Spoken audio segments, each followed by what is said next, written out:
Short disclaimer.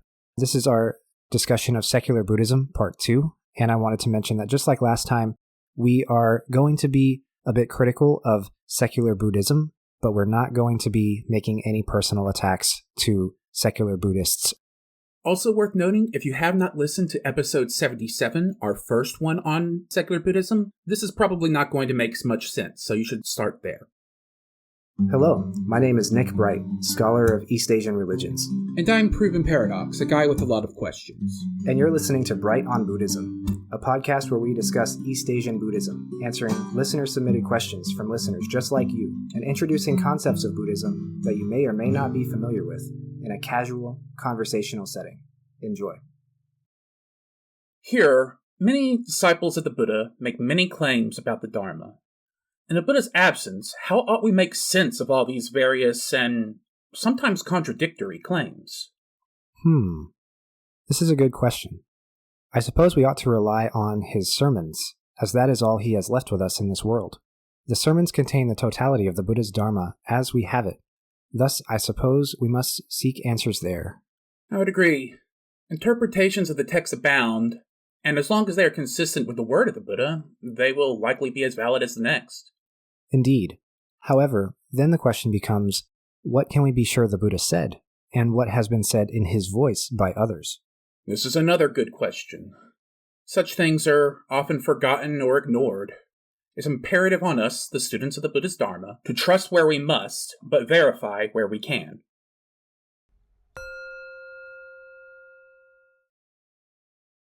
Hello and welcome to this week's episode of Bright on Buddhism.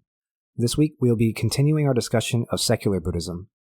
How ought we evaluate the agenda of secular Buddhism and other sources about Buddhism in English? Could one not argue that upon encountering a more secularly inclined audience, it would make sense for Buddhism to be syncretized to a more secular slant? How did/do people in Asia feel about secular Buddhism as a movement? We hope you enjoy. So let's get to it. How ought we evaluate the agenda of secular Buddhism and other sources in English about Buddhism? This is a good question. We spent the last episode on secular Buddhism talking all about their agenda and all the things they have done wrong with Buddhism, but we haven't covered how to evaluate sources for agendas or how to evaluate agendas themselves. The answer that I came up with is to start with the primary texts as much as possible. In the case of Buddhism, this means reading sutras, Vinaya texts, and Abhidharma texts as much as you can. It would be optimal to read them in Sanskrit or Pali, but if you can't, then a variety of translations would be optimal. If a variety of translations is not available, and the one you are looking at is the only one you have, that's still better than nothing. Primary texts themselves are the best of the best for understanding what Buddhism is all about. Primary texts are where modes of thought are explained. It is where people who adhere to these texts tell you, the reader, who they are and why they are that way. Texts are highly interpretive, which is why I have a job as a scholar, but they are nonetheless able to frame their own interpretations in many ways. Thus, they are the ultimate topic of conversation going on within a religious tradition. Anything that happens in a religion is an application of or a response to a particular text in that religious tradition, with the exception, of course, of orally maintained religious traditions. Thus, to understand the conversation, you sort of have to get caught up. The other reason for starting with the primary texts is because that is how you evaluate any and all secondary sources about that religious tradition. People, be they scholars or not, write commentaries and research studies and translation studies about primary texts. Those secondary sources can sometimes go on to be more widely known or more influential even than the primary text that they're written about, but they nonetheless focus on that primary text in some way. Thus, if you have no background in the primary text, you have no way of understanding or evaluating the source in front of you. Once you have that background in primary text, you can fairly easily evaluate the source because you can see those spots where somebody is taking a clear interpretive stance, or, in some egregious examples, where they are even misquoting, misinterpreting, or misappropriating the text that they're using. It becomes easy to say, the sutra doesn't say that. People are hesitant to do this because they assume that whoever wrote the secondary source that they're reading is smarter or better than them, and that they can't presume to critique them.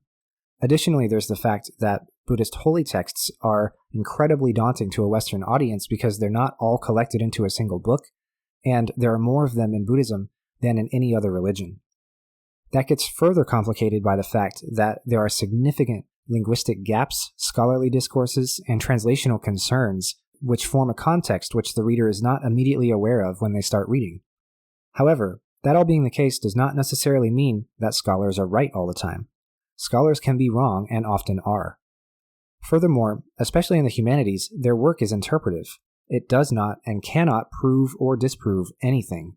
As long as you are informed, you are equally qualified to have a conflicting or contrasting interpretation or opinion of the text in question, and that enriches the conversation rather than detracting from it. So let's imagine that you have read the primary text in question, and you're well aware of what it is saying. That itself is no easy task, and it may take several rereads, but it's entirely possible.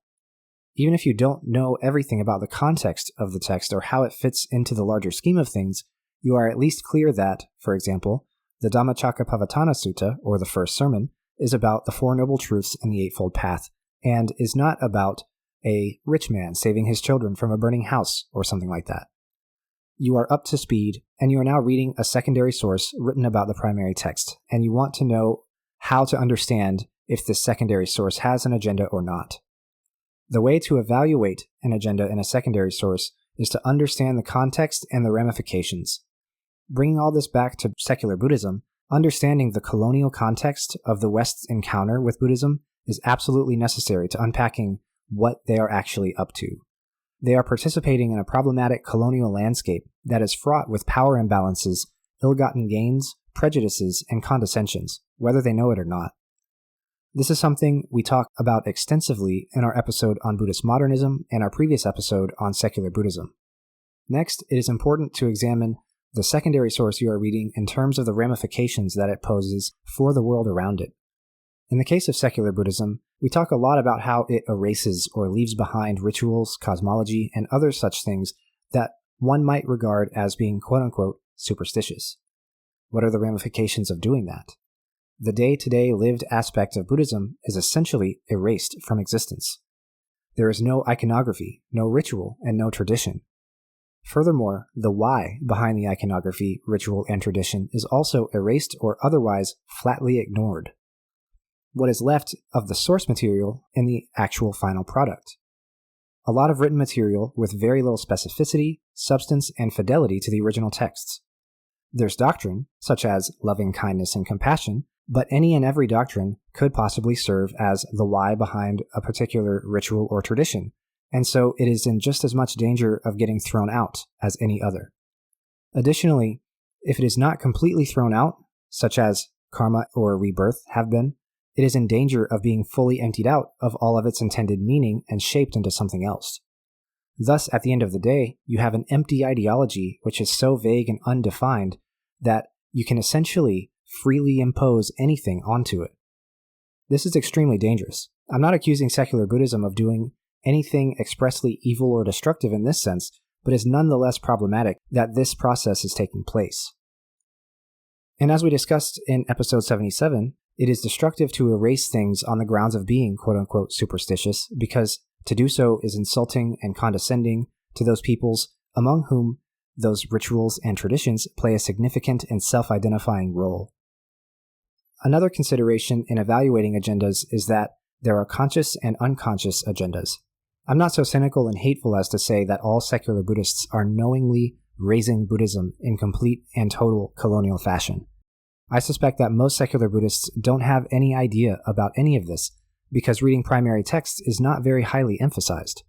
Thus, most of the maintenance of the course of secular Buddhism has been an unconscious agenda that is influenced by Western and modern values and goals, such as evidence-based justifications and verifications, rational thinking, and unconscious biases against Judeo-Christian religions, which are being magnified and imposed upon all other religions. There have been some actors in secular Buddhism who had a clear agenda. We have not talked very much about the other main fuel for the development of secular Buddhism, and that is the fact that many Asian Buddhists sought to legitimize their positions in the colonial encounter according to this secular Buddhist mindset. Seeing that the West had subjugated peoples all over the world with the post hoc justification that they were barbaric and primitive, Asian people from India, China, and Japan sought to convince Westerners that they themselves were not at all barbaric and primitive, like those people from other places. They adopted the very colonial discourse that was being used against them in order to fight back against Western colonial discourse and influence. Their reasoning was that Buddhism, one of their longest-lived religions in the region, was very rational and scientific in nature, on the grounds that the Buddha proclaims to encourage inquiry and investigation into the true nature of reality. This was presented as being the same axiom behind science, and as a result, Buddhism and science must be aligned in their goals. This was quite a favorable exchange because it would offer legitimacy to Buddhism over other traditions because it was supported by Western scientific discourse, and it would offer legitimacy to scientists over other ways of thinking because they could proclaim that science was supported by some of the, quote, most enlightened mystics in the Far East, unquote. So that is what to keep in mind when evaluating what secular Buddhism is up to. Here is a real-life example of me doing the process that I've just discussed in preparation for the previous episode on secular Buddhism. You'll remember that the fourth of the components of the Fourfold Task, their rewrite of the Four Noble Truths, was to, quote, actualize a path, unquote. I mentioned in the previous episode that this is so vague and open-ended that it allows the followers to impose their own goals and inclinations into the path and then make those things happen. However, I didn't really explain how I got to that conclusion, so I'll do so here. The real Fourth Noble Truth is that the way to the end of dukkha is by means of the Eightfold Path: right view, right intention, right speech, etc. In the Fourfold Task scheme, the fourth task is most commonly presented as, quote, actualize a path toward cultivating complete view, complete intention, complete speech, etc. They have replaced the word right with the word complete. This is a seemingly minor change, but you should know based on what we have been talking about that words matter immensely. The components of the Eightfold Path were described as right because there is such a thing as wrong view, wrong intention, wrong speech, etc. in Buddhism. Those wrong things are wrong because they are selfishly motivated, because they're harmful to others, and because they are ignorant and deluded. The ramifications of them being wrong is that you harm those around you, you do not incur good karma, and you may incur bad karma by maintaining those wrong views, wrong intentions, and more. If you incur bad karma, you'll go to one of the hell realms or one of the realms of the hungry ghosts upon your death.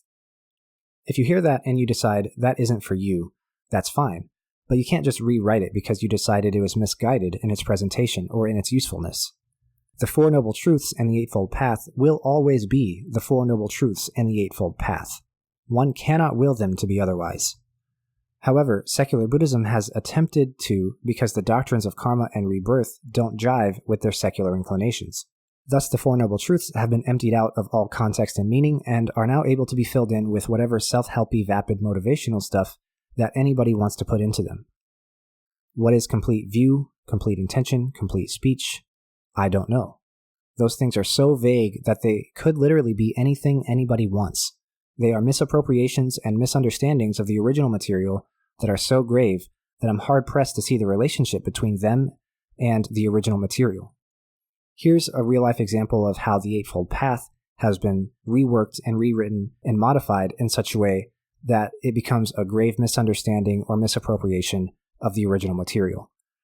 I've taken this writing that I'm about to give to you from the secularbuddhistnetwork.org. They have a presentation of the Eightfold Path both in its original form and in their rewritten or reimagined form. Number 2, appropriate intention, is described as, quote, to promote human flourishing, we need to cultivate the intention to become less reactive in relation to our experiences while fostering loving kindness, compassion, sympathetic joy, and equanimity. As we develop these qualities, we move away from a rigid, egoic self-concept toward an understanding of the self as socially and naturally embedded, as well as changeable due to causes and conditions, unquote. So I want to preface by saying about this component of their rewrite of the Eightfold Path, I don't actually think that everything in this is completely and totally wrong. They have a strong emphasis here on fostering loving kindness, compassion, sympathetic joy, and equanimity, and at the end, an emphasis that the self is changeable due to causes and conditions. Those two things are correctly Buddhist. However, we should go back to our episode on the Eightfold Path, where I described right intention, using the original texts, by the way, which describes it as intention to pursue the Eightfold Path, to reach enlightenment, to reach Buddhahood, to reach nirvana, to save sentient beings, to observe non-violence against all sentient beings, to observe loving kindness and compassion, as they've said, for all sentient beings, and intention not to do evil things, not to do things which incur bad karma by means of harming others around you. Promoting human flourishing and becoming less reactive in our experiences, these are all wonderful things, and it's very good if they work for people. But they are not specifically Buddhist, and they are not specifically components of the Eightfold Path.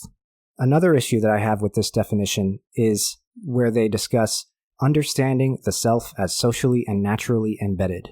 It's a stretch for me to look back and see they must be talking about dependent origination. The fact that all things around us arise due to causes and conditions. However, that's not part of appropriate intention or right intention in the original Eightfold Path, and also that's a misunderstanding of how we ought to view the self in Buddhism. The self ought to be viewed as empty and impermanent, and characterized by dukkha. It should not be understood as socially and naturally embedded, because that allows the practitioner to mistake their social context, or I guess their natural context, whatever that means, as being equivalent to a capital S self, an existing soul, something that doesn't exist in Buddhism. So this is just taking some sort of root misunderstanding that Buddhism addresses, and it's kicking the can down the road to another context, which Buddhism, the original text, does not do, and which is not really productive in a Buddhist context. Again, if this works for you, this is great, and I love the idea of promoting human flourishing, but this cannot be proclaimed to be Buddhism at all. What's the worst part about it, in my view, is that what they have decided does not jive with their secular inclinations is not the doctrine itself, but their own misunderstanding of the doctrine. In Hinduism and Sikhism, there is a debate about what karma is. Karma, as you know, predates Buddhism. However, Buddhist karma is totally different from Hindu or Sikh karma. In Hinduism and Sikhism, it's regarded as actual black matter that is imprinted upon the soul and weighs it down and keeps it in samsara. This dark matter has to be purified and removed in order to free the soul. This dark matter is only visible to people who have opened their third eyes. Clearly in Buddhism, this is not how they think about it.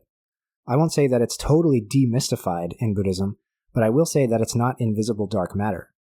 It is the momentum of one's behavior and one's life. That momentum is determined by what you do to yourself and those around you. If you create overall bad for you and those around you, your momentum is overall bad. If you create good, then you are on a better trajectory. The reflexivity of the universe and the cycle of cause and effect is not as magical and superstitious as the secular Buddhists may be inclined to think. It certainly has important implications for an afterlife, but it's still pointing to the importance of your behaviors in the here and now. However, secular Buddhist writers regard it as being this mystical and esoteric concept that's not usefully applicable in daily life. They are suspicious that an afterlife scheme is indicative of something that's too religious for their taste. If they had read the primary texts first and foremost, however, they may not think this way. So, as we've discussed in previous episodes, Buddhism changed, evolved, and syncretized to meld with other cultures it encountered. This includes texts that were written by people long after the Buddha's death, but in the Buddha's voice. Could one not argue that upon encountering a more secularly inclined audience, that it would make sense for Buddhism to be syncretized to more secular slant? Absolutely, it could. You're bringing up the fact that every group of people who encounter Buddhism engage with it in their own way and according to their own backgrounds, opinions, agendas, and concerns. This is not necessarily a bad and nefarious thing in history. Of course, Buddhism or any other religion would not exist if not for people and their work therein. Thus, it belongs to the very people who participate in it and create it on a daily basis. It transcends culture, language, and spatiotemporal distance, which is a fancy way of saying it resonates through time and across geography. That being the case, what secular Buddhism does is something that has been done by countless others in the past. They're localizing Buddhism according to their own circumstances and concerns. That is the right of anybody who encounters Buddhism because, as I said, Buddhism doesn't belong to anybody. However, exactly how they came to encounter Buddhism and according to what agenda they endeavored to localize and adapt it to their own circumstances with, has created some problems with regard to credibility, colonization, and fidelity to the core doctrines. Remember that Buddhism only ever landed on the laps of people in the West concerned with secularity due to colonial relationships and power imbalances between Europe and Asia. So, they're toying with something that they took from a people who they were oppressing in some form. I'm not saying it was stolen and taken without permission, but the encounter was already fraught. Furthermore, the fact that they thought you could even amend and adapt it the way that they have shows a condescension to the tradition as a whole and to its historical adherents. Note that this is somewhat true of Mahayana Buddhism as well. When we're talking about secular Buddhism, the condescension tends to be along racial and colonial lines, whereas the condescensions that come from Mahayana to Theravada tend to be around doctrinal and religious issues. So it's not quite the same thing, but it is similar, and secular Buddhism is not the only group guilty of this particular problem. If somebody colonized Europe in the pre-modern era, and they just decided to say that Jesus didn't exist, and that prayer was superstitious, because you have no tangible way of knowing if God exists or if he has heard your prayer, that would be very bad, and a lot of Christians would look down upon that. Furthermore, if they took core doctrines, such as the Ten Commandments, and just blatantly rewrote them and claimed that they were a better interpretation of the original, that would make a lot of people very, very upset. Now, we should mention the ideology of secularizing Buddhism itself and the problems therein. The very idea of secularity predates any encounter that might have occurred between the West and Buddhism, demonstrating that Buddhism was brought to people who were concerned with secularity first, and then concerned with Buddhism secondarily. However, because secular Buddhism was and is invented and maintained by people directly concerned with secularity, I don't really think there's a benefit of the doubt to be given here. Any and all developments that occur in the growth of secular Buddhism have been the result of an agenda to secularize. This ideology, as we've discussed previously, is the result of a condescending point of view towards Buddhism. The idea that one can modify something that they came across through ill-gotten colonial gains according to a metric that is itself very Eurocentric and problematic is a bit of a poor ideology. The very idea of secularity causes it to eat its own tail.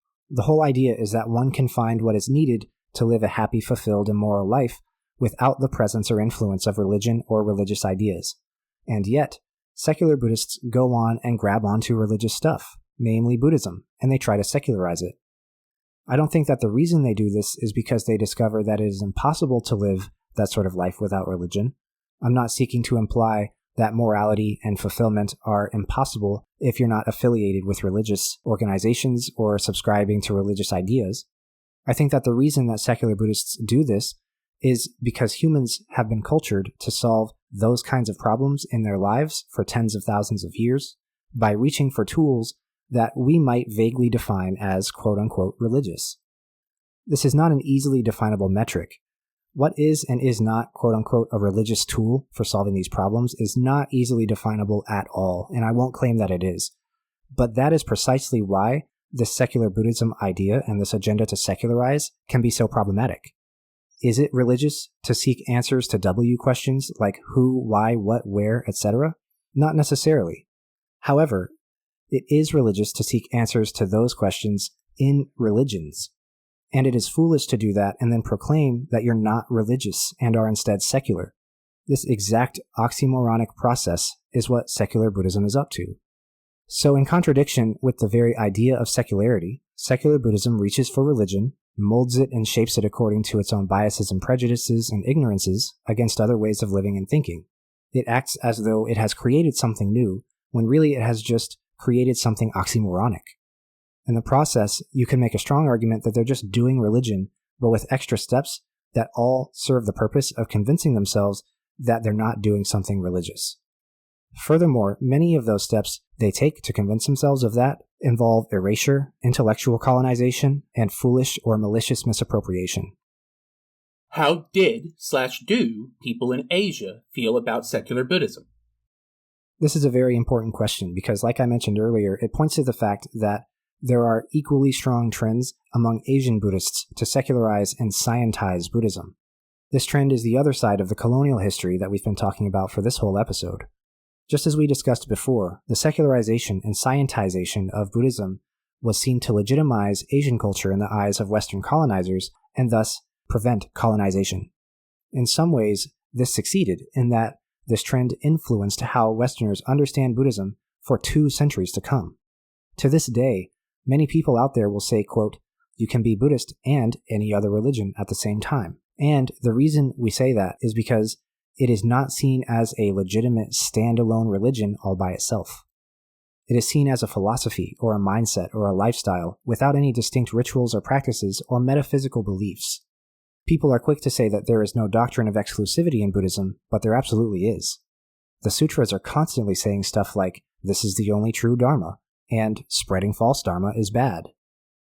The Lotus Sutra, for example, is constantly talking about how it is itself the sole and premier teaching above all other teachings in Buddhism and also anywhere else. The Lotus Sutra is controversial for the way in which it makes that claim, but the point is that many Mahayana sutras are full of doctrines of exclusivity. Additionally, doctrines of exclusivity are not a good metric by which to sort religions, because, in fact, there are doctrines of exclusivity everywhere in non-Judeo-Christian religions. These misconceptions and misappropriations are all the result of trends not only among Westerners, but also among Asian Buddhists to legitimate and spread Buddhism among groups concerned with secularity, rationalism, evidentialism, and exclusivity. A strong example of somebody who aims to frame Buddhism in this fashion is actually the Dalai Lama himself. He has constantly invited scientists from the field of medicine, neuroscience, physics, and more to come to India and carry out research studies on him and his monks with the goal of providing some sort of scientific explanation or justification for Buddhist doctrines. He has been on record saying that he believes strongly in science and saying that he has confidence that science has what it takes to provide evidence for the assertions put forth in primary Buddhist texts, such as that we undergo cycles of rebirth, that everything is empty of substantial and everlasting nature, that the self we have is composed of aggregating forces, etc. So I'm listening to that, and I'm trying to think, with a STEM training, I am trying to think of how one could even start to put those claims into a framework where science can even interact with it. And I am completely failing. There's no way to test a cycle of rebirth. Like, there's no way to put some marker on whatever it is that undergoes reincarnation and then test that marker in another person somewhere. This is using the wrong tool for the problem.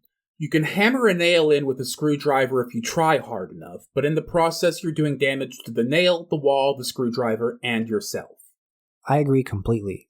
And I think that the conflation of scientific assertions with these religious assertions that are going on in the primary texts is this kind of reimagining of those religious assertions in this secular way, and is thus part of that agenda to legitimize the position of the people making those claims.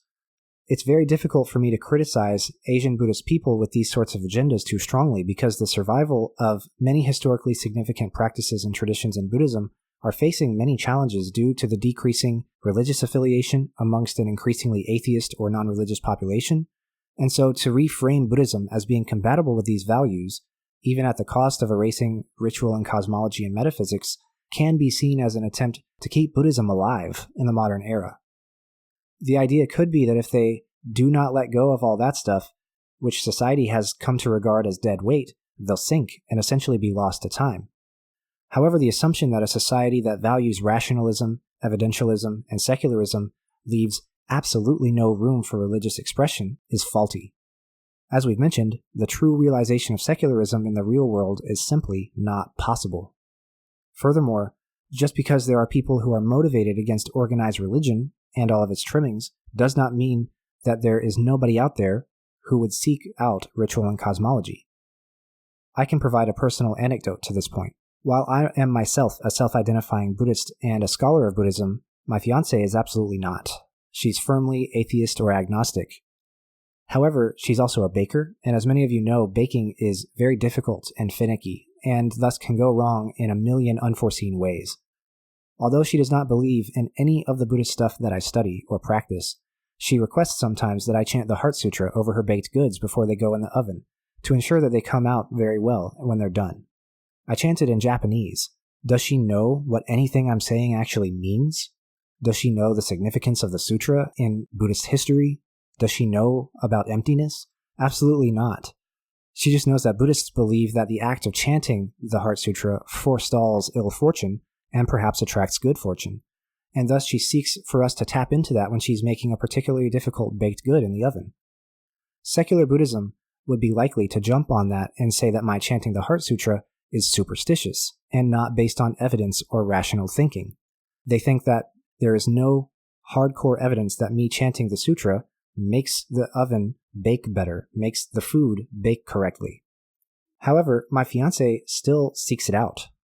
Even though they say that it's superstitious and not really useful to believe in or to do in the modern era, she still seeks out that ritualistic and traditional sort of action in order to attract good fortune and forestall ill fortune. And I don't think that her seeking this out is contradictory with her beliefs that the world was created by the Big Bang and that human beings are the products of evolution, and so on and so forth. This overall suggests to me that ritual and cosmology still have a place in the world, even among people who would otherwise shun it.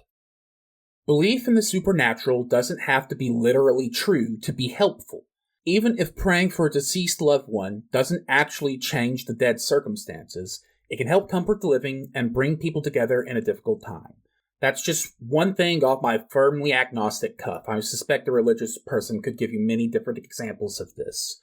It doesn't have to be rational or evidence-based for a thing to be useful. So that's the conclusion of the scholarly portion of this episode. Here at the end, we want to step out of that context a little bit and speak more candidly. First of all, if there are any self-identifying secular Buddhists still listening at this point, thank you for hearing us out. We've been very harsh to your belief system, and I know that's not fun to listen to, so I appreciate you sitting through it. As we've already said, we are aiming these criticisms at secular Buddhism, not its adherents. So, if you listen to all of this and think that secular Buddhism is still the right path for you, then go for it. As we've said, if it helps you get through life, that's genuinely a good thing. Rock on, and what I'm about to say genuinely does not apply to you. If there are folks who are listening to these episodes and have been left questioning or uncomfortable, I have 2 suggestions. First off, remember that you do not have to be a self-identifying Buddhist or take on that identity to study Buddhist thinking. And also, studying Buddhist thinking by itself doesn't necessarily make you Buddhist. You don't have to take on Buddhism to draw some useful lessons from Buddhist texts. And also, taking lessons from Buddhist texts by itself doesn't necessarily make you Buddhist. I describe myself as an agnostic who thinks the Buddha had some good ideas. There's really no need to go further than that if you don't want to. However, if you are a secular Buddhist and you've listened to this episode and concluded that identifying Buddhist is still important to you, I suggest you examine why that's important to you. I'm not asking you to stop finding it important.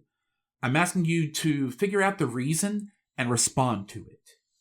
If you really like Buddhism and want to keep pursuing it, perhaps the thing to do is to try out the religious side of it.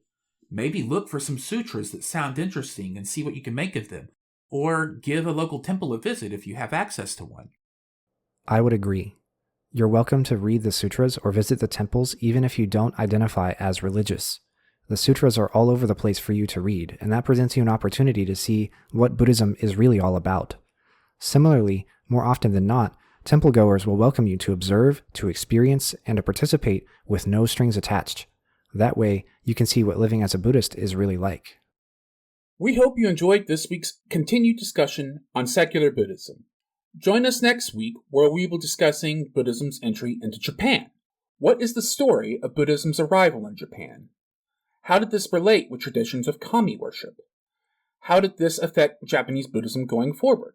Thank you for listening, and we will see you next time. Thank you for listening. See you next time. My name is Nick Bright, scholar of East Asian religions and voice of Hearer.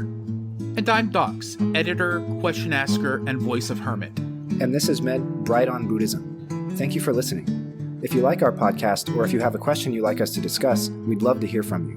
Please consider leaving a comment or review, subscribing, or joining us on social media. Email us at bright.on.buddhism@gmail.com or find us on Mastodon at brightbuddhism@mstdn.party. As always, citations and resources for this episode can be found in the show notes. Thank you.